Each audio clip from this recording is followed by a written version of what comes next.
Hey guys, in this video I'm going to show you how to download and install PDFgear on PC. If you find this video helpful, please consider to like this video and subscribe to my channel. In saying that, let's just jump straight into the video. Okay, so what we first need to do is get PDFgear onto your PC. So just open up any web browser and type in PDFgear and then hit enter. Then from here, click on the first link that you see. Now, once we do that, we're going to be taken to PDFgear.com. Now, from here, we can go ahead and download it for free. So it says it's free for Windows, Mac OS, Apple, Android, etc. So we want to go ahead and click on either the free download there or at the top of the page.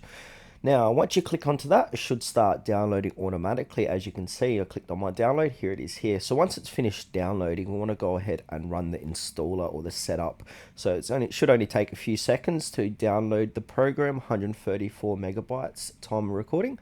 Now, if it doesn't appear here, just go to your downloads on your computer. So now once that's finished, I'm going to double click it to run the exe. Okay, so from here we want to go ahead and select the language to use during the installation. So we've got English to Portugal. I'm going to keep it English because I don't speak any other language. Then from here it will say welcome to the PDFgear setup wizard. So it's going to install PDFgear version 2.1.14 on your computer. That might be a different version if you're downloading and installing this at a later date. Okay, so from here accept the agreement, click next. You can change where you want the PDFgear to install. I'm going to keep it inside of my program files. Click next. Now, setup will create the program shortcut in the following start menu. So click next again. If you don't want to do that, go ahead and click on don't create a start menu folder. I might actually do that.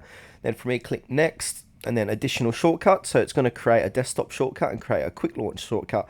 I'm just going to do create a desktop shortcut from now. Now it's going to say ready to install. So click on install and then just wait for that to install. Okay, once it's successful, it should say here, completing this PDF setup wizard, launch PDFgear. So click on the finish and that should go ahead and launch PDFgear like so.